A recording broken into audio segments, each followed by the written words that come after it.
That which sets libertarianism apart from all other political ideologies is the non-aggression principle.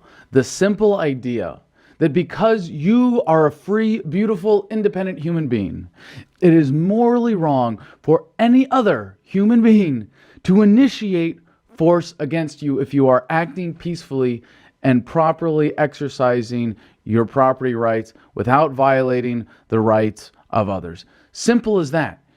It is morally wrong to use aggressive force against someone, to initiate force. Every other political ideology ever known to humankind has been merely some kind of excuse for the systematic violation of that principle, the violation of the rights of others, be it by a divine ruler in a king or an oligarchy or an elected, so-called supported by the people, dictatorship of representative government, or communism or socialism, or some monopoly power in government on the initiation of force against individuals. That in some circumstances, if it's for the public good, if the authorities say it's okay, if the public votes on it, the 51% can somehow morally create this magical privilege that they have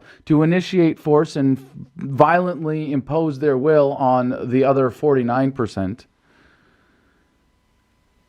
Every other political ideology supports some form of systematic violence against people who are acting peacefully. Now, this fundamental principle of libertarianism does not preclude the use of violence in self-defense. Clearly, if you own yourself and a mugger comes up to you and says, "Give me your wallet or I'm going to stab you," you are justified in disarming that person. You are justified in using force to defend yourself. So given that we don't live in a libertarian world, we live in a world where we are under constant threat of violence if we don't do what the government says, if we don't do what the collective likes, if we don't do what the police officers in our community tell us that we should do in order to obey their arbitrary authority.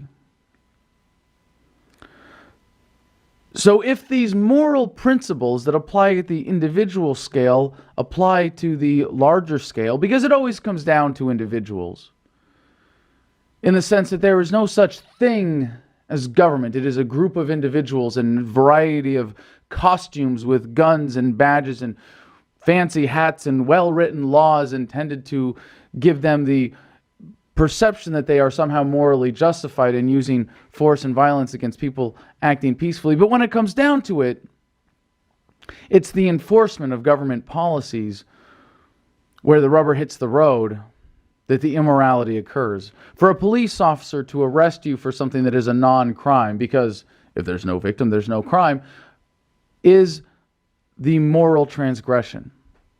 So are you justified in resisting unlawful arrest? Well, fortunately, according to some recent court cases, yes. And forcibly resisting home invasion by men in blue costumes with guns is legally justified under the United States legal system in certain circumstances, although unfortunately it's not exactly a well enough established precedence to have an effect on those who would resist police brutality by force. But if you are being unlawfully arrested, if you are being kidnapped by someone in a blue costume with a gun and a badge and a well-written law behind what they're doing, you are just as justified in using force to resist that as you are to resist a mugger. Clearly, just as justified. Why not? The difference is the consequence. Society says it's okay for a cop to kidnap you and put you in a cage if you don't do what the collective wants. But if someone does that on their own and they do it because they just feel like it, or they're getting paid by someone other than the government to do it, it's a moral crime. It's condemned by society. And if you resist, you will be praised, justified, perhaps even thanked for getting a violent criminal off the streets if you shoot someone who is attacking somebody or in self-defense. But if you shoot a cop, although they might be committing the same crime against you as an individual, the consequences, as you might suppose, would be quite different. You would be condemned as an immoral criminal for shooting a cop because he might have been mistaken in thinking that he had the right to violate your rights. But cops are there for the good of society, right? Yeah, of course. Regardless of any and all evidence to the contrary of what the police force really represents as the enforcement wing of the political machinery that we all so roundly condemn. But there's one other thing here, aside from the practical argument as to why not to resist police brutality. And you know what? You should resist police brutality when you can make the rational decision that to not resist would be worse than the consequences. That if you have a cop who is beating up an innocent homeless person and you see him being literally beaten to death on the street, yes, you should intervene. And if that cop is armed, then the only thing to do is to shoot that cop. And in some cases, that's a good practical thing to do, entirely morally justified, very appropriate, and you'd be doing society a great favor by committing that very justified act of violence. However, there is something else about libertarianism and our understanding of free markets as well, and the capitalist ideal. The capitalist ideal, the free market ideal, is quite simple. Two actors or multiple actors in a free market and in an economy are able to communicate and make a voluntary exchange of goods and services that they feel is for mutual benefit. They all believe they profit from the exchange if they're entering into it voluntarily. Now, when you have government in the equation, government which is force, any government redistribution of wealth, obviously, well, you lose that ideal. You lose that potential that the market has for benefiting everyone, for benefiting all actors involved, for actually moving society forward by economic development, by creating goods and services that people want to consume, and thus improving quality of life for human beings throughout the market in question. So why do we choose nonviolence?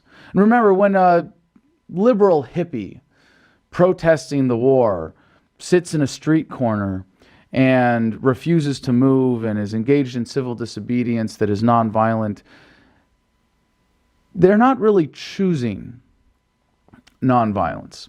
Now, a libertarian who believes in gun rights, who believes in self-defense, who believes in taking care of himself or herself and personal responsibility, who is capable of doing violence because they believe and understand that it is, in rare circumstances, justified, when engaging in political dialogue, is choosing nonviolence. When military veterans come out and protest war, they are choosing nonviolence. Clearly, a former government-trained demolitions expert who chooses to protest instead of blowing up government buildings is making a choice that the liberal hippie doesn't have the luxury of making.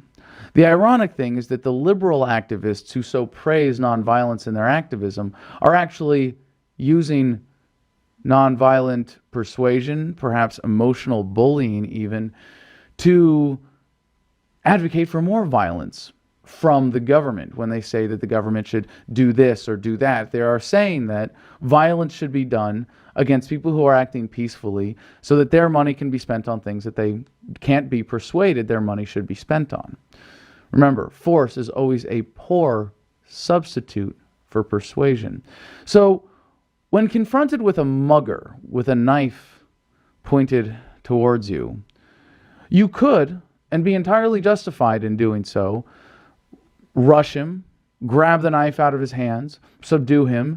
In fact, if he is continuing to making himself or herself a threat to you, you would even be justified in ending that person's life if they are a threat to your life. However, let's consider the alternative here and take a moment to understand why people become violent attackers in the first place. Why would somebody want to mug you? Well, clearly, they don't recognize the morality that is behind libertarianism. They don't recognize this core basic human philosophy, and have somehow failed in life, and that they can't find something more productive, more persuasive, more sustainable as a way of providing income for themselves. And it is their failure that leads them to turn to real crime, to the moral crime of theft. A moral crime that we create lots of excuses for in government, but don't tolerate at the individual level. But if you could, at the individual level, persuade that mugger that theft was wrong, that society would be better off with them applying their talents to serve others rather than to steal from others, would that not be a superior way of handling that mugger? Now, I'm not suggesting that you try this. And I believe that in the circumstance of being mugged, that's usually not an option. That either compliance or forceful resistance are really your only options. Forceful resistance, of course, including forcefully removing yourself from the situation by simply running away, is an acceptable option. But violence in resistance of government, in resistance of police, in resistance of IRS agents, in resistance of so many different alphabet soup federal agency employees who raid so many businesses for a variety of excuses all over the country on a daily basis.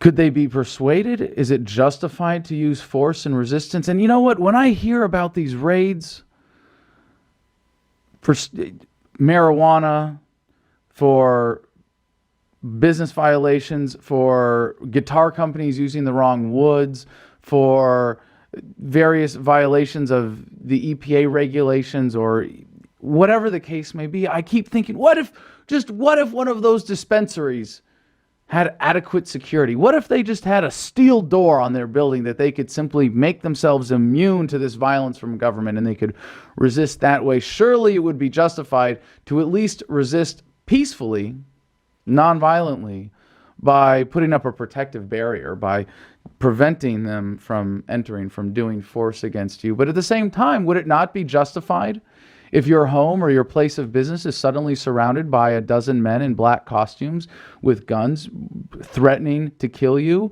shooting animals as dogs are so often simply taken out in raids like this, a destruction of property, to put it mildly? Yes, it is justified to defend yourself by force in those circumstances. Absolutely. But is it effective? It may be temporarily, it may be in the short run. And oftentimes we are tempted as libertarians to think, what if we just fully exercised all of the violence that our philosophy justifies? What if we set up vigilante groups everywhere that we could carry a gun? And hypothetically, in the United States, that's supposed to be everywhere.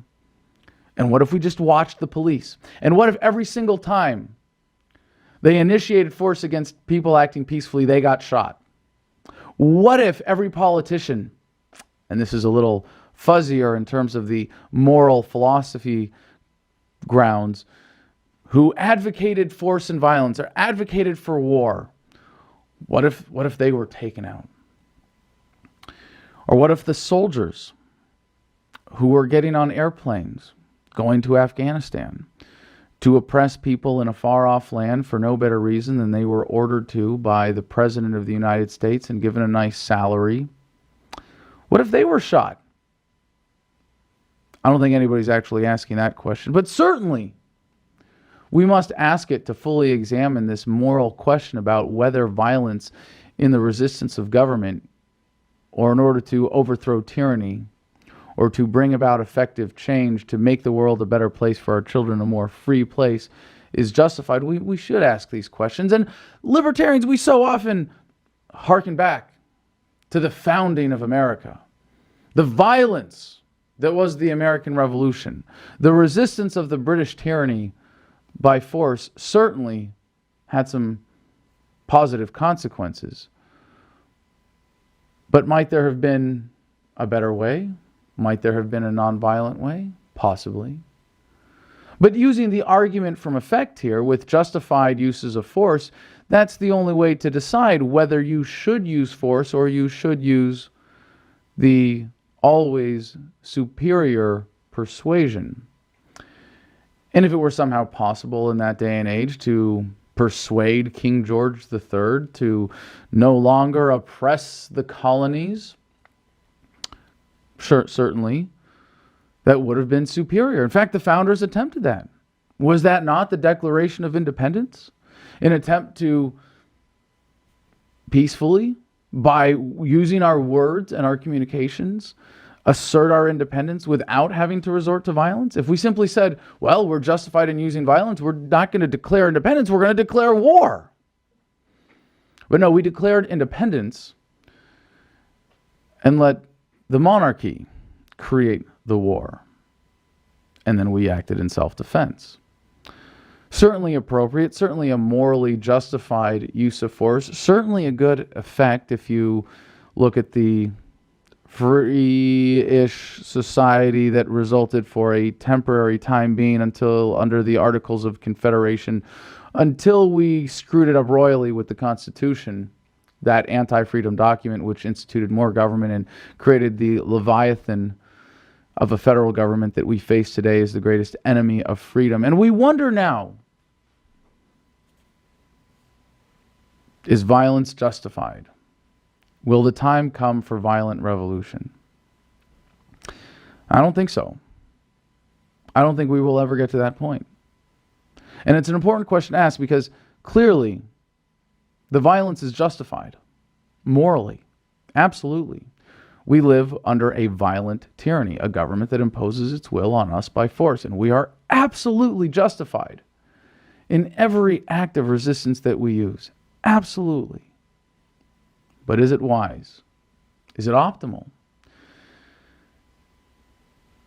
Because the actual moments in which that violence would be justified in resistance are so few and far between.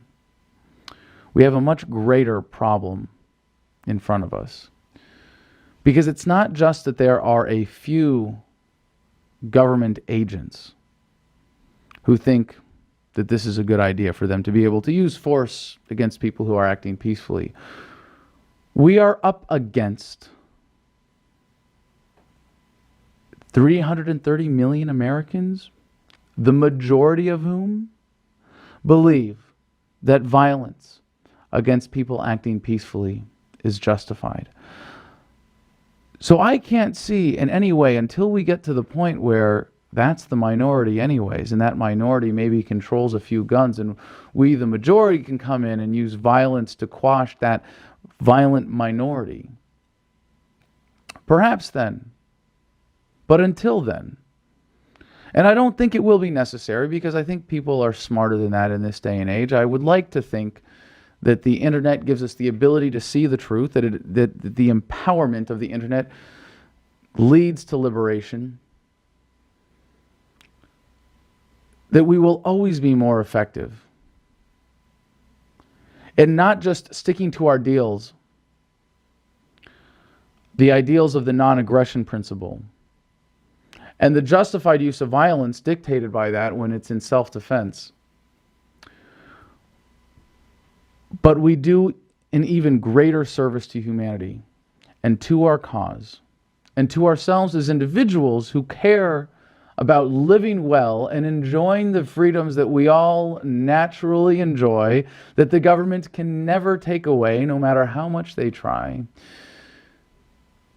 To adhere to the ideals of capitalism, of nonviolent, peaceful persuasion, cooperation, free trade, and the willing exchange of ideas that makes us so unique as human beings in our ability to apply logic and reason to make the world a better place by overcoming humanity's natural tendencies and the weaknesses of human nature to want to dominate, to control, to impose our will on others by force, as we have so grossly instituted in government today. And that is why I choose nonviolence.